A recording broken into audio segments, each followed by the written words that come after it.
Hello friends, स्वागत है आप सभी का आपके अपने YouTube channel Vaishali education point में। दोस्तों, मैं ही सुजीत कुमार और आज की इस वीडियो में मैं बताने वाला हूं इलेक्ट्रॉनिक विन्यास के बारे में। दोस्तों, होता क्या है कि जब भी हम लोग केमिस्ट्री को पढ़ते हैं तो केमिस्ट्री में कुछ बेसिक्स पॉइंट होते हैं जिनके बारे में जानकारी ना होने की वजह से हम लोग को केमिस्ट्री समझ में नहीं आ पाता है। तो आज मैं इस वीडियो में मैं पूरा कोशिश करूंगा कि इससे जो भी बेसिक्स पॉइंट है आप लोगों का क्लियर कॉन्सेप्ट हो जाए। तो बेसिक्स पॉइंट में सबसे पहले आज हम इलेक्ट्रॉनिक विन्यास निकालने का सीखेंगे। और इलेक्ट्रॉनिक विन्यास निकालने से पहले मैं आपको ये बता दूं कि ये जो इलेक्ट्रॉनिक विन्यास है वो परमाणु में उपस्थित जो कक्षाएं हैं और उसमें जो इलेक्ट्रॉन भरी होती है उसी को एक क्रमबद्ध रूप से सजाया जाता है ना। पहली कक्षा, दूसरी, तीसरी, चौथी, इस तरह से कक्षा को बनाया जाता है। लेकिन पहले एक बात ये जान लीजिए कि परमाणु, जब शुरू में परमाणु का खोज हो रहा था तो उस समय किसी वैज्ञानिक ने परमाणु के बारे में नहीं बताया था। लेकिन जॉन डाल्टन ने एक बार बताया था कि परमाणु गोलाकार होता है और इन्हें विभाजित नहीं किया जा सकता है। लेकिन उनका एक मॉडल जो परमाणु का यानी एटम का फर्स्ट एटॉमिक मॉडल जो इसने जॉन डाल्टन ने दिया था वो सही साबित हुआ। लेकिन उन्होंने कहा था कि परमाणु को विभाजित नहीं किया जा सकता है, यानी परमाणु एकदम अत्यंत सूक्ष्म कण है, इसको कभी तोड़ा नहीं जा सकता है। वो बिल्कुल गलत हो गया, क्योंकि परमाणु को आगे चल करके आधुनिक वैज्ञानिकों ने उन्हें 3 खंड में तोड़ा, इलेक्ट्रॉन, प्रोटॉन और न्यूट्रॉन के बारे में, है ना। और उन्होंने बताया कि परमाणु के नाभिक में जो धन आवेश चार्ज होता है वो प्रोटॉन होता है, यानी कि परमाणु के नाभिक में प्रोटॉन और न्यूट्रॉन ये 2 चीज होते हैं और बाकी जो इलेक्ट्रॉन होते हैं वो इसके चारों ओर चक्कर काटते रहते हैं। तो दोस्तों, यहाँ पर याद रखिएगा कि जो परमाणु होता है उसमें जितने भी कक्षाएं हैं सभी कक्षा में इलेक्ट्रॉन की संख्या अलग अलग होती है ना। यहाँ पर एक हम फॉर्मूला भी बताएंगे कि परमाणु के कौन से नाभिक में कितने इलेक्ट्रॉन होंगे, उसका एक ट्रिक है, एक फॉर्मूला है जिसके द्वारा बना सकते हैं। जैसे देखिए यहाँ पर है 2n²। 2n² क्या है कि परमाणु के कक्षा में उपस्थित इलेक्ट्रॉन की संख्या का निकालने का एक तरीका है। जैसे आपसे पूछा जाएगा कि परमाणु का जो पहली कक्षा है उस पहली कक्षा में इलेक्ट्रॉन की संख्या कितनी है, तो आप याद रखिएगा n का मतलब है कक्षाओं की संख्या, कक्षाओं की संख्या। जैसे कि आपको जानना है कि पहली कक्षा में कौन सा इलेक्ट्रॉन होगा, तो यहां पर रखना होगा 2 × 1²। 1 का स्क्वायर 1, 2 से मल्टीप्लाई कर देंगे 2 आ गया। यानी कि पहली कक्षा में आप ज्यादा से ज्यादा उसमें 2 इलेक्ट्रॉन को रख सकते हैं, यानी पहली कक्षा में 2 इलेक्ट्रॉन से ज्यादा नहीं होंगी। अगर 2 इलेक्ट्रॉन से ज्यादा हो जाती है तो वो अगली कक्षा में चली जाएगी, है ना। और एक बात ये भी याद रखिएगा कि परमाणु का जो सबसे बृहत्तम कक्षा होता है, बाहरी कक्षा होता है, उसका ऊर्जा लेवल और ऊर्जा स्तर जो होता है वो बहुत ज्यादा होता है। अब जैसे हम यहाँ पर देखते हैं कि दूसरी कक्षा में इलेक्ट्रॉन की संख्या पता करना होगा, तो क्या करेंगे 2 गुना, अब n का मान क्या रखेंगे 2, 2 का स्क्वायर, तो 2 का स्क्वायर 4, 4 दूना 8 हो जाएगा। यानी दूसरी कक्षा में इलेक्ट्रॉनों की संख्या 8 हो जाएगी। उसी प्रकार से आप तीसरी कक्षा का निकाल सकते हैं। तीसरी कक्षा में हो जाएगा 2 गुना 3 का स्क्वायर, 3 का स्क्वायर 9, 9 दूना 18। इस प्रकार से आप किसी भी परमाणु के कक्षा में जो इलेक्ट्रॉन की संख्या है वो उसको आप आसानी से निकाल सकते हैं, है ना। इसके लिए फॉर्मूला आपका क्या यूज करना है 2n²। चाहे 5वीं कक्षा पूछे, 6ठी कक्षा पूछे, 7वीं कक्षा पूछे, जिस कक्षा में इलेक्ट्रॉन की संख्या पूछा जाएगा उस कक्षा का निकालने के लिए इलेक्ट्रॉन को निकालने के लिए हम वहां पर 2n² का फॉर्मूला का इस्तेमाल करेंगे, है ना। जैसे मान लेते हैं 6ठी कक्षा का क्या होगा, तो यहाँ पर क्या करेंगे 2 गुना 6 का स्क्वायर, 6 का स्क्वायर कितना हो जाएगा 36, 36 दूना 72 हो जाएगा। यानी 6ठी कक्षा में इलेक्ट्रॉन का जो संख्या होगा वो 72 होगा। तो दोस्तों, मेरा मेन मोटिव क्या था, इलेक्ट्रॉनिक विन्यास यानी इलेक्ट्रॉन कॉन्फ़िगरेशन सिखाना था। तो आज हम चलेंगे इलेक्ट्रॉन कॉन्फ़िगरेशन पर, यानी ये तो हम कक्षा में कितना इलेक्ट्रॉन होगा उसके बारे में बता दिया, लेकिन अब यहाँ पर इलेक्ट्रॉनिक विन्यास कैसे निकालेंगे इसका चर्चा करेंगे। और इसके साथ साथ हम लोग core electron, valence electron, valency, इन सब के बारे में भी चर्चा करेंगे। तो दोस्तों वीडियो को स्किप मत कीजिएगा और इसे एंड तक जरूर देखिएगा, आपके लिए ये वीडियो बहुत ही हेल्पफुल होने वाली है। और अगर आपको ये वीडियो पसंद आ जाती है तो आप उसको लाइक जरूर कर दीजिएगा, और अगर मेरे चैनल पर नए हैं तो सब्सक्राइब जरूर कर दीजिएगा। तो दोस्तों चलिए वीडियो को आगे बढ़ते हैं। चलिए यहाँ देखिएगा कि यहाँ जो परमाणु जो कक्षा होती है वो कक्षा को K से सूचित किया जाता है। यानी पहली कक्षा K होगा, दूसरा L, M, N, O, इस प्रकार से कक्षा के बढ़ते जाएगा। यानी सबसे पहली कक्षा होगा आपका K सेल, है ना। तो यहाँ पर हम आज जो इलेक्ट्रॉनिक विन्यास निकालना सिखाएंगे वो सेल विधि से नहीं सिखाएंगे, हम आज अफवाओं के सिद्धांत SPDF यानी जो उसका उप कक्षा होती है, उप सेल होती है, उसके माध्यम से आपको इलेक्ट्रॉनिक विन्यास निकालना सिखाएंगे। तो दोस्तों चलिए अब आगे बढ़ते हैं। तो दोस्तों यहाँ पर ध्यान दीजिएगा, ये अफवाओं सिद्धांत से इलेक्ट्रॉनिक विन्यास निकालने का एक सीधा तरीका बताता हूँ। दोस्तों अफवाओं सिद्धांत में क्या है कि इस सिद्धांत से इलेक्ट्रॉनिक विन्यास निकालने पर 1% गलत नहीं होगा। आप किसी भी प्रकार से इलेक्ट्रॉन को भरना जान जाते हैं तो वो डायरेक्टली आप भर सकते हैं। इसमें केवल आपको जानना पड़ेगा कि SPDF जो उप कक्षाएं दिया गया है वो S में कितना इलेक्ट्रॉन होगा, P में कितना होगा, D में कितना है, F में कितना है। अगर इनके बारे में जानकारी हो गई तो आप इलेक्ट्रॉनिक विन्यास एकदम आसानी से एकदम सिंपली निकाल सकते हैं। इसमें कोई किसी भी प्रकार का प्रॉब्लम नहीं आएगा। तो दोस्तों चलिए हम वीडियो को आगे बढ़ाते हैं। और यहाँ पर ध्यान दीजिएगा कि ये जो मैंने लिखा अफवाह सिद्धांत के अनुसार, ये इस टाइप से केवल फॉर्मूला निकालने के लिए किया गया। तो दोस्तों याद रखिएगा, इलेक्ट्रॉनिक विन्यास जब भी निकालना है तो आपको ये फॉर्मूला जरूर याद होना चाहिए। अगर ये फॉर्मूला याद नहीं है तो आप इलेक्ट्रॉनिक विन्यास नहीं निकाल सकते हैं। तो दोस्तों इसको याद रखना बहुत ही बेहद आसान है, ज्यादा इसमें समय भी नहीं लगा, केवल आपको इसको याद कर जाना है ना। उसके बाद आप बता देते हैं कि यहाँ जो इलेक्ट्रॉन भरा जाता है वो SPDF, ये 4 उप कक्षाएं हैं। तो ध्यान दीजिएगा यहाँ पर कि S में जो इलेक्ट्रॉन होता है वो ज्यादा से ज्यादा हम 2 भर सकते हैं। P में इलेक्ट्रॉन 1 से लेकर के 6 तक भर सकते हैं, और D में इलेक्ट्रॉन जो भरता है वो 1 से लेकर के 10 तक, और F में जो है 1 से लेकर के 14 तक इलेक्ट्रॉन भर सकता है। आप इसके बाहर इलेक्ट्रॉन को नहीं भरेंगे। अगर इसके बाहर इलेक्ट्रॉन को भर देते हैं तो वो क्या है कि यहाँ जो आपका इलेक्ट्रॉनिक विन्यास है वो एकदम गलत हो जाएगा। आपको लिमिट याद रखना है कि P है तो P वाले उप कक्षा में ज्यादा से ज्यादा इलेक्ट्रॉन 6 गो होगा। D वाले उप कक्षा है तो उसमें ज्यादा से ज्यादा इलेक्ट्रॉन 10 ही होगा, और F वाली कक्षा है तो उसमें ज्यादा से ज्यादा यानी अधिकतम इलेक्ट्रॉन जो होगा वो केवल 14 ही होगा, 14 के ऊपर नहीं जाएंगे। तो चलिए अब हम इलेक्ट्रॉनिक विन्यास निकालना सिखाते हैं कि इसको हम निकालेंगे कैसे। तो चलिए दोस्तों अब देखते हैं यहाँ पर इलेक्ट्रॉनिक विन्यास कैसे निकालेंगे। दोस्तों यहाँ पर आपको निकालना है सोडियम का इलेक्ट्रॉनिक विन्यास। तो आपको याद रखिएगा, जब इलेक्ट्रॉनिक विन्यास निकालना है तो आपको इसमें परमाणु संख्या जरूर याद रखना होगा, और उसी परमाणु संख्या के सहायता से हम इलेक्ट्रॉनिक विन्यास यहाँ पर ज्ञात करेंगे। लेकिन हमने यहाँ पर क्या है कि कुछ एग्जाम्पल में आपको परमाणु संख्या लिख दिया है। यहाँ पर देखिएगा सोडियम का हमको निकालना है इलेक्ट्रॉनिक विन्यास। तो हम यहाँ पर क्या करेंगे कि यहाँ देखिएगा सोडियम का परमाणु संख्या है 11। तो आपको यहाँ पर जो कक्षा में इलेक्ट्रॉन भरते जाना है, और आपको इलेक्ट्रॉन घटते चले जाएंगे, और जहां पर 11 तक इलेक्ट्रॉन भर गया वहां पर हम स्टॉप हो जाएंगे। तो देखिए यहाँ पर सबसे पहला क्या है 1s। अभी ध्यान दीजिएगा S पर ज्यादा से ज्यादा कितना इलेक्ट्रॉन 2 इलेक्ट्रॉन होगा। तो अब देखिए 2 इलेक्ट्रॉन भर दिए तो बचा कितना 9 इलेक्ट्रॉन। अब आगे चलिए 2s है, तो 2s लिखे, इस पर हम ज्यादा से ज्यादा 2 इलेक्ट्रॉन भर दिए तो कितना होगा टोटल 4 इलेक्ट्रॉन हुआ। अब आगे बढ़ते हैं P पर, ध्यान दीजिएगा कितना है 2 2 4 इलेक्ट्रॉन हो गया। अब हमको इस पर कितना P पर 6 होता है तो 6 लेवल तक जाएगा या नहीं जाएगा उसको भी देख लेना है। 6 भरेंगे तो कितना टोटल 10 हो जाएगा, यानी P पर 6 तक भर सकता है। अब यहाँ पर देखिएगा 3s।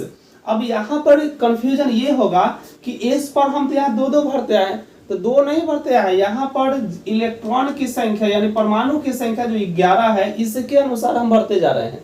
तो यहाँ पर क्या होगा कि 2 भर दिए, यहाँ भी 2 भरा गया, यहाँ पर 6 भरा गया, तो टोटल कितना हुआ 2 4 और 6 कितना हो गया 10 हो गया। अब बच कितना रहा है 11 को में 10 को भरा गया तो एक ही इलेक्ट्रॉन बच रहा है ना। तो जो एक इलेक्ट्रॉन बच रहा है केवल वही इलेक्ट्रॉन वहां पर भरेंगे। जब इलेक्ट्रॉन मतलब वहां पर जैसे इस कक्षा में भराते जाएगा वहां पर क्या होगा, वो कक्षा का इलेक्ट्रॉन उसका इलेक्ट्रॉन घटते जाएगा, यानी परमाणु संख्या में जो इलेक्ट्रॉन था वो इलेक्ट्रॉन घटते चला जाएगा।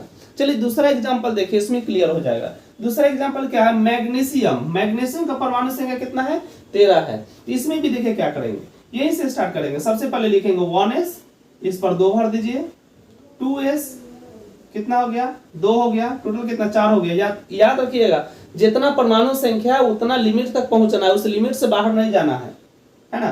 तो यहाँ पर देखिए 1s 2s हो गया, उसके बाद 2p है, 2p कितना आया 6 आया। टोटल कितना इलेक्ट्रॉन हो गया, 6 2 8 2 10 इलेक्ट्रॉन हो गया, यानी बस कितना रहा अभी 3 इलेक्ट्रॉन और है। आगे देखिए उसके बाद है 3s कितना भराएगा, 2 भरा सकता है क्योंकि 3 इलेक्ट्रॉन है तो ज्यादा से ज्यादा 2 तो भरा ही सकता है। s पर 2 इलेक्ट्रॉन होगा, 2 यहाँ पर फुल हो जाएगा। अब बच गया 3p। अब यहाँ पर इसमें कितना भरेंगे, तो देखिए जो बच गया है वही भरेंगे। यहाँ पर 6 जो है 6 डालना एकदम गलत हो जाएगा। 6 भरेंगे तो जोड़ लीजिए कितना हो जाएगा, 6 2 8 6 14 2 16 2 18 इलेक्ट्रॉन हो रहा है। और आपका यहाँ कितना है, मात्र 13 इलेक्ट्रॉन की बात हो रही है। तो हम 13 तक पहुंचेंगे ना। तो यहाँ पर हम लोग कितना पहुंच चुके हैं, 2 4 6 10 तो 12, बच रहा है केवल 1। तो यहाँ पर केवल 1 इलेक्ट्रॉन भरेंगे, 6 इलेक्ट्रॉन नहीं भरेंगे, नहीं तो वो आपका इलेक्ट्रॉनिक विन्यास गलत हो जाएगा। यानी लिमिट है यहाँ पर p पर 6, यानी p पर 6 नहीं है, p पर बोल रहा है कि आप ज्यादा से ज्यादा 1 से लेकर के 6 तक भर सकते हैं, 7 नहीं भरेंगे। जैसे ही 7 आएगा तो 7 नहीं भरेंगे, 6 भरेंगे, उसको अगली कक्षा में हम चले जाएंगे।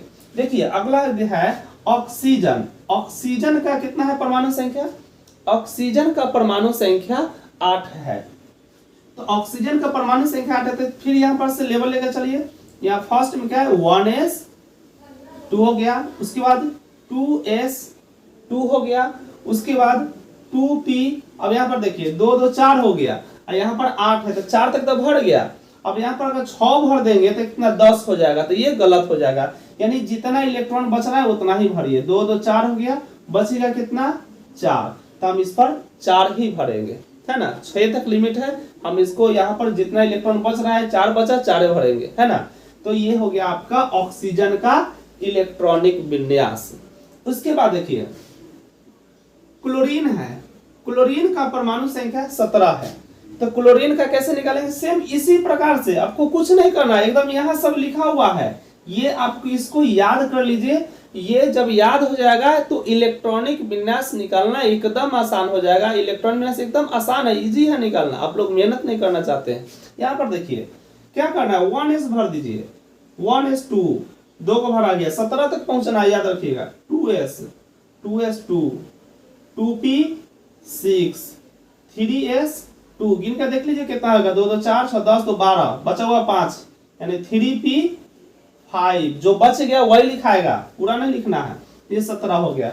एक बात और ध्यान दीजिएगा कि अगर आपको पता करना है कि जो तत्व है, कोई भी तत्व, मैग्नीशियम हो, सिलिकॉन हो, एल्युमिनियम है, चाहे जो भी तत्व है, 118 तत्व है ना, उसमें से कोई भी तत्व को अगर आपको पता करना होगा कि वो कौन सी ब्लॉक का तत्व है, एस ब्लॉक का तत्व है या पी ब्लॉक का तत्व है या डी ब्लॉक है या एफ ब्लॉक है, यानी 4 कुल टोटल 4 ब्लॉक का तत्व है ना।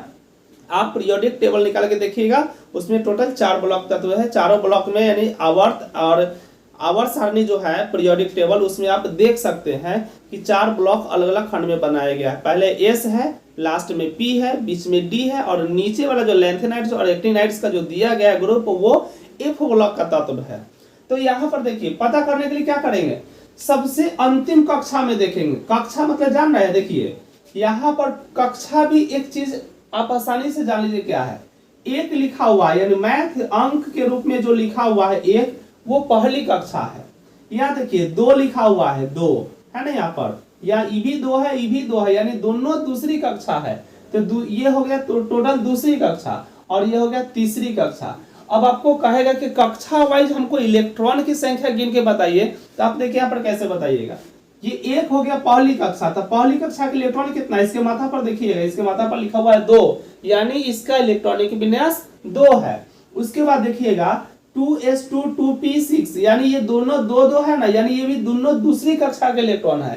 तो टोटल जोड़ दीजिए, 6 हो गया, ये 8 हो गया, यानी पहली कक्षा में 2 और दूसरा में हो गया 8।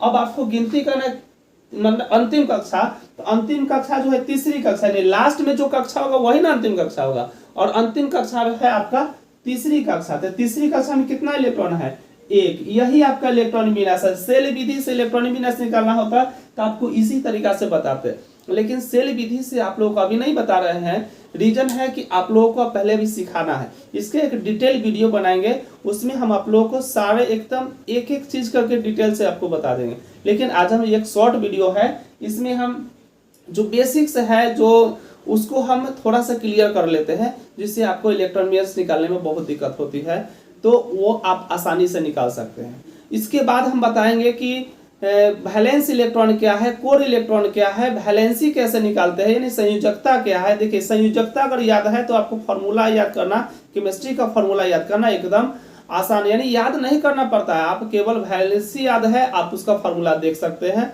उसका फॉर्मूला का नाम लिख सकते हैं। तो चलिए अब ज्यादा बातें नहीं करेंगे, आगे देखिए यहाँ पर ये हो गया अंतिम कक्षा कौन है आपका, तीसरी कक्षा। तो तीसरी कक्षा, और ये क्या है, ये उप कक्षा है, जिसको हम ब्लॉक बोल सकते हैं, ये एस ब्लॉक है। तो देखिए अंतिम कक्षा का इलेक्ट्रॉन कौन से ब्लॉक में भर रहा है, एस ब्लॉक में। तो याद रखिएगा कि अंतिम कक्षा जिस ब्लॉक में भरेगा वो उसी ग्रुप का, यानी उसी ब्लॉक का तत्व होगा। यानी कि सोडियम किस ब्लॉक का तत्व है, तो एस ब्लॉक का तत्व है, क्योंकि ये इलेक्ट्रॉन सबसे लास्ट में एस ब्लॉक में ही भरा है, इसलिए वो तत्व जो है एस ब्लॉक तत्व में है। आपको खोजने में बिल्कुल एकदम आसान हो जाएगा, ज्यादा यहाँ पर दिमाग नहीं लगाना पड़ेगा, है ना। अब आपको कहेगा कि मैग्नीशियम कौन सी ब्लॉक का तत्व है, तो सबसे अंतिम कक्षा देखिए ना, ये 1 पहली कक्षा, ये 2 दूसरी कक्षा, ये 3 दोनों 3 है तीसरी कक्षा। लेकिन सबसे लास्ट में कहां पर जाकर के भर रहा है, कौन सी ब्लॉक में, पी, यहाँ पी लिखा हुआ है, यानी कि मैग्नीशियम जो है वो पी ब्लॉक का तत्व है। आप पी ब्लॉक में जाकर के खोज सकते हैं, है ना, इतना आसान तो हो गया। अब आगे देखिए, अब पूछेगा ऑक्सीजन कौन सा ब्लॉक का तत्व है, तो ध्यान रखिएगा ऑक्सीजन भी पी ब्लॉक का तत्व है, क्योंकि देखिए लास्ट में देखिए यहाँ पर पी ब्लॉक में बढ़ रहा है इलेक्ट्रॉन, यानी अंतिम कक्षा 2 है, उसके पी ब्लॉक में इलेक्ट्रॉन मतलब अंत कर रहा है, लास्ट में भरा रहा है, इसलिए वो जो है वो पी ब्लॉक का तत्व होगा। अब आप ही बताइए कि क्लोरीन कौन सा ब्लॉक का तत्व होगा, एकदम नॉर्मल बात है, लास्ट में देखिए ना पी लिखा हुआ है, पी ब्लॉक का तत्व है, पी ब्लॉक का ही तत्व है। यानी माइंड में एकदम सेट कर लीजिए कि जब हम इलेक्ट्रॉनिक विन्यास निकालेंगे और जिस ब्लॉक तक जा करके अंत हो जाएगा वो आपका मतलब उस ब्लॉक का तत्व हो जाएगा। यानी देखिए पी ब्लॉक तक आते हैं तो इसका इलेक्ट्रॉन कंप्लीट पूरा हो गया है, यानी ये पी ब्लॉक का तत्व है। चलिए एक और उदाहरण आप लोगों को दे देते हैं, दूसरा अब है निकेल। निकेल का इलेक्ट्रॉनिक विन्यास क्या होगा, ये 28 है ना, इसका परमाणु संख्या निकालिए। अब लाइन से बढ़ते चलिए, 1s है, 2s 2 2p6 3s 2 3p6, count भी करते चलिएगा नहीं तो गलत हो जाएगा। 2 2 4 6 10 2 12 6 18 तक गया है, 28 तक जाना है ना। उसका देखिए 4s2 कितना हो गया, 20 हो गया। 3d देखिए डी पर ज्यादा से ज्यादा 10 तक भर सकते हैं, 10 तक भर सकते हैं, ये कहा जा रहा है 10 नहीं भरना है, 10 तक भर सकते हैं। तो देखिए यहाँ पर आपको भरा गया टोटल 20 गो और यहाँ पर है 28 गो, तो आपका यहाँ पर बच कितना रहा है, 8 ही इलेक्ट्रॉन ही बच रहा है ना। तो 8 इलेक्ट्रॉन बच रहा है तो आप लास्ट में 8 इलेक्ट्रॉन ही भरेंगे, है ना, यहाँ पर भरा जाएगा 8। अब बताइए कि निकेल जो है वो कौन सी ब्लॉक का तत्व है, लास्ट में देख लीजिए ना, आपको यहाँ पर डी दिखाई देता होगा, लेकिन यहाँ पर आप कक्षा सजाइए, ये गलत हो जाएगा, यहाँ पर कभी कभी कंफ्यूजन हो सकता है, चेक करना पड़ेगा। ये पहली कक्षा, दूसरी कक्षा, ये तीसरी कक्षा यहाँ भी है और तीसरी कक्षा यहाँ भी है ना, तो एक को पार करके है, तो यानी कि तीसरी कक्षा ये अंतिम कक्षा नहीं है, आपका अंतिम कक्षा है यहाँ 4s2, यानी चौथी कक्षा में इलेक्ट्रॉन भरा है। तो चौथी कक्षा का कौन से ग्रुप में है, कौन से ब्लॉक में है, तो एस में है। तो एस में इलेक्ट्रॉन भरा है, यानी कि आपका जो ये निकेल है वो एस ब्लॉक का तत्व है, पी ब्लॉक का नहीं, क्योंकि लास्ट कक्षा 4 है। 4 में देखिएगा आप, देखिए इसको निकाल लेने के बाद आप सीरियल नंबर से आप सजा सकते हैं। यहाँ पर कैसे करिएगा, 1s2, 2s2, 2p6, 3s2, 3p6। अब देखिए 3d है ना, 3d8। तो एक चीज याद रखिएगा, 3d और लास्ट में 4s2 लिख रहे हैं, तो इसका कक्षा पहले पूरा होना चाहिए, तब नहीं इसमें इलेक्ट्रॉन भरता। इसमें 10 तक कंप्लीट होता है तब इसमें भरता। तब यहाँ पर एक हम क्रिएट, मतलब एक केस क्या क्रिएट करेंगे कि इसमें 2 इलेक्ट्रॉन है, तो इसके पास एगो छोड़ देंगे, एगो इधर बढ़ा करके लिख देंगे, यानी 8 गो है ना, तो इसको हम लिख देंगे 9 गो, यानी 9 हो गया। लास्ट में देखिए 4s1 हो गया। इसी टाइप से करना होगा जब सजाइएगा और अंतिम कक्षा का इलेक्ट्रॉन पूरा रहेगा, और उससे पहले वाला कक्षा का इलेक्ट्रॉन जब पूरा नहीं रहेगा, तो वहां पर क्या करिएगा कि उसका एक इलेक्ट्रॉन कम करके, यानी एक इलेक्ट्रॉन छोड़ करके बाकी सब यहाँ पर आप लिख दीजिएगा कि इसका अष्टक पूरा हो जाएगा। तो अब यहाँ पर देखिए लास्ट में एस ब्लॉक में भरा, तो ये जो तत्व है वो कौन सी ब्लॉक का तत्व हो गया, एस ब्लॉक का तत्व हो गया। चलिए अब यहाँ पर ये जो निकाले हैं इलेक्ट्रॉनिक विन्यास, इस इलेक्ट्रॉनिक विन्यास से हम कोर इलेक्ट्रॉन और वैलेंस इलेक्ट्रॉन के बारे में भी हम चर्चा कर लेते हैं। अब देखिए यहाँ पर कोर इलेक्ट्रॉन क्या होता है और वैलेंस इलेक्ट्रॉन क्या होता है। कोर इलेक्ट्रॉन और वैलेंस इलेक्ट्रॉन, देखिएगा यहाँ पर कक्षा, देखिएगा कक्षा, पहली कक्षा, दूसरी कक्षा, तीसरी कक्षा, यानी 3 कक्षाएं हैं। और आपका यहाँ पर सबसे पहले खोजना होगा वैलेंस इलेक्ट्रॉन। वैलेंस इलेक्ट्रॉन जो होता है ना, वो कक्षा के अंतिम में होता है, यानी अंतिम कक्षा में जितना इलेक्ट्रॉन होगा वो पूरा का पूरा इलेक्ट्रॉन वैलेंस इलेक्ट्रॉन होगा। तो आप यहाँ पर ध्यान दीजिए, अंतिम कक्षा कौन है, तीसरी कक्षा है। तो तीसरी कक्षा में कितना इलेक्ट्रॉन है, मात्र 1 इलेक्ट्रॉन है, यानी कि आपका वैलेंस इलेक्ट्रॉन जो हो गया वो हो गया 1। यहां पर वैलेंस इलेक्ट्रॉन 1 हो गया। अब बात करेंगे कोर इलेक्ट्रॉन का। तो कोर इलेक्ट्रॉन क्या होता है, देखिए वैलेंस इलेक्ट्रॉन को छोड़ करके बाकी जितने भी इलेक्ट्रॉन बच जाते हैं वो कोर इलेक्ट्रॉन कहलाते हैं। कहने का अर्थ ये है कि जब वैलेंस इलेक्ट्रॉन अंतिम कक्षा होता है, यानी अंतिम कक्षा के इलेक्ट्रॉन को हटा दीजिए, बच गया जितनी कक्षाएं बच गया उसका टोटल इलेक्ट्रॉन जो होगा वो कोर इलेक्ट्रॉन होगा। देखिएगा यहाँ पर ध्यान दीजिएगा, देखिए तीसरी कक्षा में 1 इलेक्ट्रॉन है, उसको हम हटा दिए, बच गया पहली कक्षा, दूसरी कक्षा, इसमें टोटल इलेक्ट्रॉन काउंट कर लीजिए। यहाँ पर 6, 2, 8, 2, 10, यानी कि कोर इलेक्ट्रॉन का संख्या यहाँ पर 10 हो गया और वैलेंस इलेक्ट्रॉन की संख्या 10 हो गया, सॉरी 1 हो गया।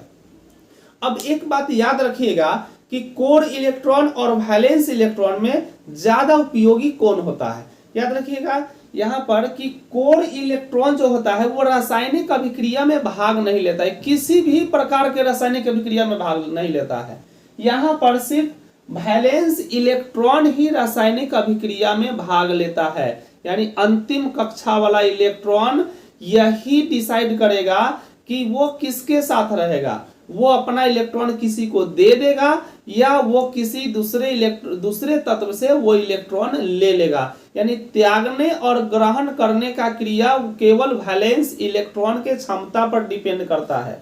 वो भी कैसे, देखिए अगर किसी तत्व का जो इलेक्ट्रॉनिक विन्यास निकाल रहे हैं उसका अंतिम कक्षा में अगर 1 इलेक्ट्रॉन है, 2 इलेक्ट्रॉन है, 3 है या 4 है, तो उसका संयोजकता भी 4 होगा, सॉरी 1 से लेकर 4 तक होगा। तो संयोजकता बाद में बताएंगे, लेकिन पहले यहाँ पर याद रखिएगा 1 से लेकर के 4 तक इलेक्ट्रॉन को त्यागने की प्रवृत्ति रखता है, यानी अष्टक का नियम जो है, अष्टक का मतलब लास्ट वाली कक्षा में 8 वो चाहिए इलेक्ट्रॉन। तो यहाँ पर जब 8 वो इलेक्ट्रॉन नहीं पुरता है, यानी एक अंतिम कक्षा में 1 इलेक्ट्रॉन होगा या 2 होगा या 3 होगा या 4 होगा, उस वक्त क्या करेगा, ये अपना इलेक्ट्रॉन किसी को दे देगा। जब दे देता है ना इलेक्ट्रॉन, तो उस पर हमेशा प्लस चार्ज होता है, इसको याद रखिएगा। जैसे कि यहाँ पर सोडियम लिखे हैं और इसके अंतिम कक्षा में एक इलेक्ट्रॉन था, तो एक इलेक्ट्रॉन क्या करेगा, ये रखेगा नहीं, क्योंकि इसके अष्टक पूरा करने के लिए 8 इलेक्ट्रॉन चाहिए था। अब यहाँ पर एक है, अब किसी से 7 गो लेना मुश्किल है, 7 गो कोई दे नहीं सकता है, क्योंकि जिसके पास 7 गो होगा वो सोचेगा कि अगर एक इलेक्ट्रॉन मेरे पास रहता तो वो उसका हमारे पास 8 इलेक्ट्रॉन हो जाता, जैसे ही 8 गो इलेक्ट्रॉन होता उसका अष्टक पूरा हो जाता। लेकिन यहाँ पर एक है तो 7 देगा नहीं। अभी क्या करेगा कि ये किसी से जुड़ जाएगा, माने सहसंयोजक बंधन में भाग लेगा। क्या करेगा, वो जिसके पास 7 इलेक्ट्रॉन है तो उसके साथ जाकर के जुड़ जाएगा, यानी एक इलेक्ट्रॉन अपना त्याग कर देता है, किसी को दे देता है और किसी को दे करके अपना स्टॉक को पूरा कर लेता है। जैसे देखिए यहाँ पर अपना इलेक्ट्रॉन अगर एगो दे दिया, तब देखिए इसमें 2 गो का है इलेक्ट्रॉन है और दूसरी कक्षा में 8 गो इलेक्ट्रॉन है, तो लास्ट में तो 8 पूरा रहा है ना, इसका 8 गो हो गया, इसका काम खत्म हो गया, यानी इसका अष्टक पूरा हो गया। तो क्या करेगा, हमेशा एक इलेक्ट्रॉन त्याग देगा। तो आप याद रखिएगा कि अधिकतम कितने इलेक्ट्रॉन तक त्यागा जा सकता है, तो 4, अधिकतम 4 इलेक्ट्रॉन तक त्याग सकते हैं, यानी कि 1 2 3 4 इतना ही। सोडियम के पास में लास्ट में 1 इलेक्ट्रॉन था, तो एगो इलेक्ट्रॉन क्या करेगा, किसी को दान कर देता है, डोनेट कर देगा, तो यहाँ पर एगो प्लस चार्ज चढ़ जाएगा। अगर कोई 2 गो इलेक्ट्रॉन दे दिया तो उस पर 2 गो प्लस चार्ज होगा, और किसी के पास में 3 गो है, तीनों अगर दे दिया, जैसे एल्यूमिनियम के देखिएगा, एल्यूमिनियम का देखिएगा ना, तो उस पर प्लस 3 गो आता है, यानी वो टोटल 3 गो इलेक्ट्रॉन देने की क्षमता रखता है ना, तो उस पर 3 प्लस चार्ज होगा। अगर कोई 4 दे रहा है तो 4 वाला एक अपवाद में है, ये ले भी सकता है या दे भी सकता है, उस सिचुएशन के आधार पर इसको क्रिएट किया जा सकता है। तो चलिए अब उसके बाद बच जाता है 4 के ऊपर होगा, जैसे 5 6 7, ये 3 को बच गया ना, वो अगर 5 से लेकर के 7 तक वो इलेक्ट्रॉन त्यागता नहीं है, वो इलेक्ट्रॉन ले लेता है, ग्रहण कर लेता है, इसलिए उस पर माइनस चार्ज होगा। जैसे कि क्लोरीन का निकालिएगा ना, देखिए क्लोरीन का 17 है, लास्ट में क्या इलेक्ट्रॉन है, तीसरी कक्षा में 7 गो इलेक्ट्रॉन था, 7 को किसी को देगा नहीं, वो किसी से एगो ले लेगा और ले करके 8 को पुरा लेगा। तो कै गो लिया है क्लोरीन, एगो लेने की क्षमता रखता है, तो एगो लिया तो एगो उस पर माइनस हो जाएगा, क्योंकि उसने कर्ज लिया है, वो उसका अपना खैरात का नहीं था जो अपना ले लेगा, इसलिए उस पर एक माइनस चार्ज हो जाएगा। तो चलिए अब हम इसमें कोर इलेक्ट्रॉन और वैलेंस इलेक्ट्रॉन, उम्मीद है कि आप लोग को अच्छी तरह से समझ में आ गया होगा। एक बार और देख लीजिए, यहाँ पर वैलेंस इलेक्ट्रॉन सबसे अंतिम कक्षा का जो इलेक्ट्रॉन होता है वही वैलेंस इलेक्ट्रॉन होगा। जैसे इसमें देखिए मैग्नीशियम में सबसे अंतिम कक्षा कौन है, तीसरी कक्षा, तो तीसरी यहाँ है, ये दोनों है ना 3 3, तीसरी कक्षा हो गया, तो इसमें टोटल कितना इलेक्ट्रॉन है, 2 1 3, यानी कि इसमें वैलेंस इलेक्ट्रॉन 3 गो हो गया। अब कोर इलेक्ट्रॉन की बात करेंगे तो वैलेंस इलेक्ट्रॉन को हटा दीजिए, बच गया से कोर इलेक्ट्रॉन है, यानी कि कौन बचा, पहली कक्षा दूसरी कक्षा बच गया, तो कितना बचा, 6 2 8 2 10, यानी कोर इलेक्ट्रॉन जो हो गया टोटल यहाँ पर 10 हो गया। और यहाँ पर एक बात हमेशा याद रखिएगा कि रासायनिक अभिक्रिया में केवल वैलेंस इलेक्ट्रॉन ही भाग लेता है, कोर इलेक्ट्रॉन भाग नहीं लेता है। अब उसके बाद चलते हैं संयोजकता के बारे में। संयोजकता सुने होंगे, ये संयोजकता के आधार पर ही किसी भी तत्व का जो फॉर्मूला हम लिखते हैं वो फॉर्मूला संयोजकता ही निर्धारित करता है। संयोजकता अर्थात कहे तो वैलेंसी है ना, वैलेंसी जो होता है उसमें कोई माइनस या प्लस चार्ज की बात नहीं किया जाता है। वैलेंस बात करेंगे तो प्लस या माइनस की बात करेंगे, लेकिन संयोजकता में कोई माइनस प्लस नहीं। तो कहने का मतलब है हमको जानना होगा कि संयोजकता सोडियम का संयोजकता कितना होगा। तो यहाँ पर ध्यान दीजिएगा कि इसके अंतिम कक्षा में कितना इलेक्ट्रॉन था, 1 था, तो आपको हम पहले ही बता दिए कि 1 जिसके पास होगा वो 1 इलेक्ट्रॉन त्याग देगा, माने 1 से लेकर 4 तक त्याग सकता है।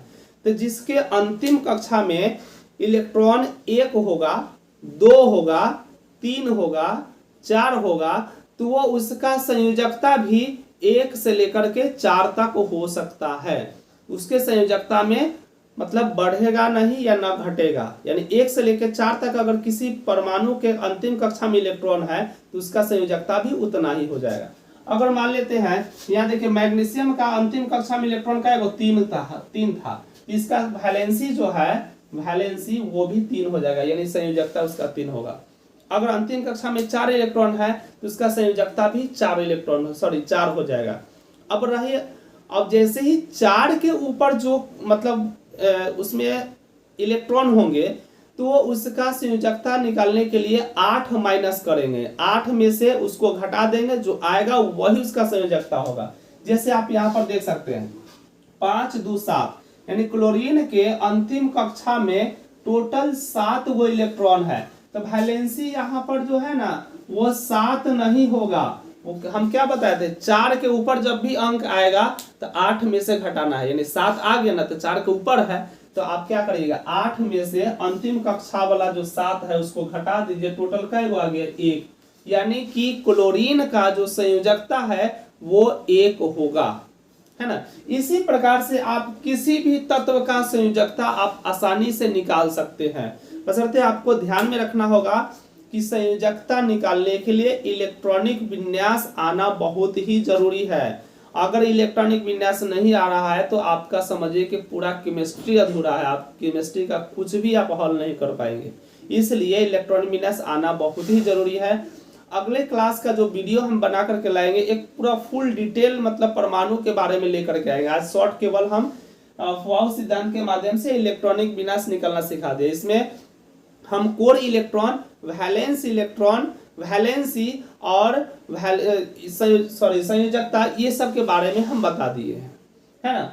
इसमें वैलेंसी के भी बता दिए कि वैलेंसी कितना होगा, तो कोई भी तत्व के अंतिम कक्षा में 1 से लेकर के 4 तक अगर इलेक्ट्रॉन है तो यहाँ क्या होगा, ये सब संयोजकता उतना ही होगा, यानी 1 से लेकर 4 तक ही हो सकता है। जैसे ही 5 हो गया किसी तत्व का अंतिम कक्षा तो आप क्या करिएगा 8 माइनस कर दीजिएगा, जैसे 5 है तो 8 माइनस 5 तो कितना 3 आ जाएगा, वो 3 आपका वैलेंसी होगा। 4 के ऊपर रहेगा तो 8 माइनस करना है। एक चीज बच गया, इसमें एक चीज भी जान लीजिएगा कि हम कैसे जानेंगे कि कोई चीज मेटल है। मेटल कैसे जाने, मेटल समझते हैं ना, धातु के बारे में कैसे जानेंगे। और नॉन मेटल के बारे में जानना है यानी अधातु के बारे में, तो वो कैसे जानेंगे। देखिए इलेक्ट्रॉनिक विन्यास के माध्यम से भी हम धातु और अधातु को पहचान सकते हैं। धातु का पहचान क्या है कि अगर इलेक्ट्रॉनिक विन्यास निकाल रहे हैं उसके अंतिम कक्षा में अगर इलेक्ट्रॉन 1 होगा, 2 होगा, 3 होगा या 4 होगा, वो सब के सब धातु हो जाएंगे। याद रखिएगा अंतिम कक्षा में 1 से लेकर 4 तक के बीच कोई भी इलेक्ट्रॉन होगा वो सब के सब धातु होंगे। और बात करें नॉन मेटल यानी अधातु का तो 5 6 7, यानी किसी भी परमाणु के अंतिम कक्षा में 5 इलेक्ट्रॉन होगा या 6 इलेक्ट्रॉन होगा या 7 इलेक्ट्रॉन होगा तो वह जो तत्व होगा वो धातु नहीं अधातु होगा। धातु होने के लिए शर्त क्या है, अंतिम कक्षा में 1 2 3 या 4 इलेक्ट्रॉन होना चाहिए, तभी वो धातु होंगे। तो दोस्तों आज इतना ही पर क्लास से स्टॉप करते हैं। अगर आपको ये वीडियो अच्छा लगा होगा तो आप उसको लाइक जरूर कर दीजिएगा, क्योंकि बहुत ही मेहनत से आप लोगों के लिए वीडियो बना करके चैनल को सब्सक्राइब जरूर कर दीजिएगा। तो चलिए मिलते हैं अगले क्लास में, तब तक के लिए धन्यवाद, जय हिंद।